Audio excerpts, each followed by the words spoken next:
if we don't do these things, if we don't take care and help some of these other countries, or even pressure them into doing the right thing, I've seen where they said in the media that this could create climate refugees, where whole masses of Yes, people now are going to then start migrating. that's right.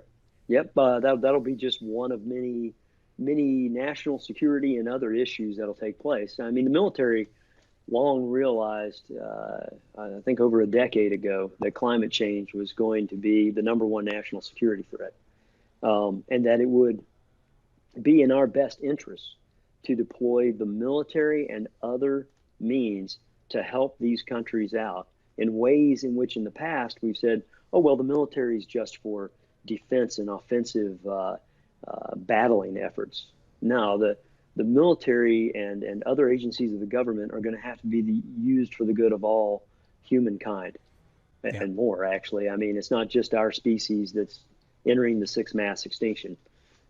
Everything's going to be at peril. So it behooves us to, from many aspects, not just national security, to invest and work with these countries, and not be such a protectionist. We're just doing completely the opposite right yeah, now in America. I'm watching as Asia gets their act together.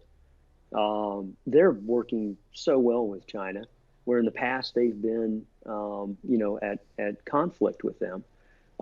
China realizes they need to work with the other Asian countries, hmm, and then here we are going after China and having a big war on trade tariffs that are yeah. just going to drag down the global economy and put us in an even worse spot because it takes economic strength to solve problems. And so, if we damage the economy of this globe and we damage the philosophical progressiveness of thinking on this planet with some of the rhetoric that's going on, we're going to set ourselves back decades when we're already set back decades. Yeah, and I So think it we're just, in a lot of danger. I think it gets worse because, I saw a thing on the news where China is investing 3 times more in research and development than we are. That It's they been are, accelerating. Yep. yeah, and that they've been hiring all of these foreign scientists to work with them, and to the point where the United States has now had to clamp down and say, you scientists are not allowed to work with China while we're having these issues that are happening. It's crazy. Yeah. We're we, And we're going in the yeah, we're going in the that's so opposite against direction. everything I saw at NASA. I mean, NASA was such an international scientific community. Still is. I mean, there's still some scientific communities ignore the political winds and they go, look, screw you. It's more important that we advance humankind than I worry about your operational intelligence issues that you think are there.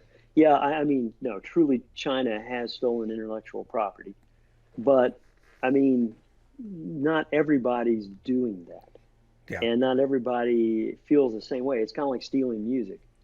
Not everybody steals music. A lot of musicians out there really hate it, and a lot of friends of musicians and families of musicians understand the impact of it, and so on and so forth.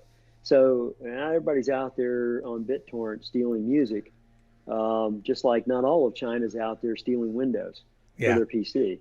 So there's people that recognize higher principles and they want to overcome those efforts. However, when the political winds are far from just, hey, let's not cooperate scientifically, Yeah. but hey, I'll use a cell phone, but I just don't understand climate change. I just don't believe it exists. How can you sit there and look at something like evolution and go, well, I use this cell phone, but I just don't get the science that overwhelmingly exists when I walk into the Smithsonian National Institute and I see all these things and I go, ah, well, I mean, that could be fake, right? Yeah. I just don't, I can't comprehend it. But there are people that actually they go up in a plane and they see the horizon, but they're still a member of the Flat Earth Society. You can't, they see the pictures of the Earth from the moon and they still can go for that. It's funny that there's, I don't even know if there really are flat Earth society people. I don't I know if it's a joke. I think it's more of a joke. I think it is more of a joke, Yeah, but I it's think hard to there are tell, but really a few people, just a few, that still believe it. I mean, there's people that don't believe we landed on the moon, even though you can shoot a laser and bounce it off a reflective item that's left up there and get the signal back. yeah, You know, if you really want to find out if we went to the moon, go figure out how that reflective device got planted there, so just so you could shoot the laser at it. yeah. Um, it's astounding to me. But So it's political wins like that are going to make it very difficult in the future if they continue to exist. And I'm very concerned about what I see with people being more worried about Brexit and being more worried about how the stock market value reflects on electability and things like that when it comes to dealing with real issues in the world. but I think it's it goes exactly like you said. I think what happens is that people look at things simplistically, and you Yeah. have to, and the media presents it that way, and you have to give it to them that way. Otherwise, they don't get it. Climate change is complicated stuff. If you're talking political, economical, biological, it spans the spectrums. It's a lot for people to take in. You haven't made it a soundbite for them, unless you have Well, a and big it fire also bad. can be depressing too. I mean, it's going to go from being, oh wow, look at all these fringe people yelling about the birds and the bees and temperature and ozone and things like that to crap, it's hot, and Yeah, this is the new norm, and this is not. I mean, why weren't we doing something about this? I'm waiting for yeah, that shift to happen. I'm waiting for people going, why didn't the government do something about it? You didn't believe in it. Half right. of you didn't believe in it, too. So let's don't start that discussion. Let's get off of that topic. It's hot, and we've got some flooding going on, and there's fires burning, and we've got to go grapple with it. Don't worry about how it happened or who ignored who Yeah, or get depressed about it. It's like any other big endeavor in human history. but it's We've just got to overcome the past and move yeah, on. and it's so hard to even bring it to such a personal level because an example as I have is in my house there was a small hole in the concrete and a bee's nest got created in there, and so there were bees going in and out, in and out, in and out, and I'm like, oh man, how am I going to get these bees out? So people, I brought it up to people. I threw it up on Facebook as something funny, and people are like, "Oh yeah, I'd stick a thing of Raid in there and I'd kill them all." But I'm thinking at the same time, I'm thinking, well, I don't want to kill these bees because I know we have a bee problem, and all I'm doing Yep. Yep. is just contributing to this problem by sticking a big thing of Raid in there, killing all these Yeah. bees, and letting them rot in my house. You know, so I And and I looked it up and I spent a good part of a couple weeks while this bee, because they reproduce very quickly, and so I put a bee cone in on top of it. I created this screen cone, and I put it on top of it. And what the article I read said is that the bees will leave, but they won't, because you can't even come back they in. won't be able to Yeah. come back in. And what I read was, and I thought, well, this was amazing, is that if they can't get back in, they'll go find another hive. They don't just Yeah. die.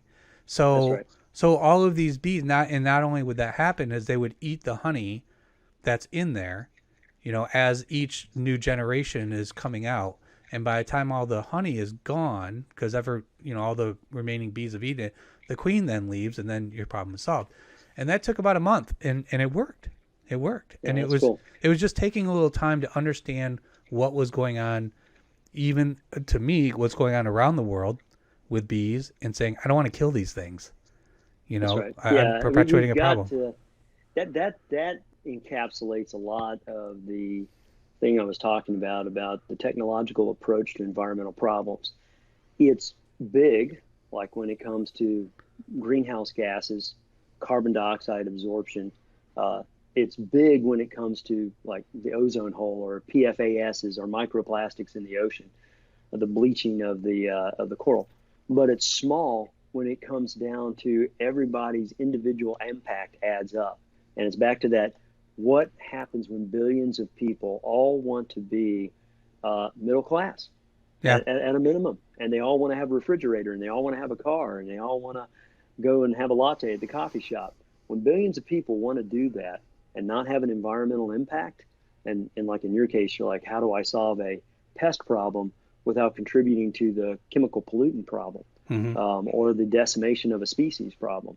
It's an individual fight, and it's a national fight, and it's a global fight to do the right things and change what we're doing on international, national levels all the way down to individual. And that's tough and complex. Yeah, and at one time we started tackling it. I remember, Smokey the Bear, help prevent forest fires. And the Indian guy who would throw a tear when he'd see garbage, and and I know that in the area I grew up in, Western Michigan, it was a big deal. Like, it was a $500 if you were caught littering on the side. If you threw something out the window, they would pull you over and you'd get a ticket. And now it just doesn't seem like that's a big deal. Everywhere. Yeah, there's trash everywhere. And thankfully there are starting to be organizations that want to tackle the problem after the effect, but now you're seeing that the fallout from all of that macro trash is now we're getting into micro trash, and it has pervaded areas of the environment that we never thought possible. Had we paid attention back then, that goes back to the Jimmy Carter thing I was saying.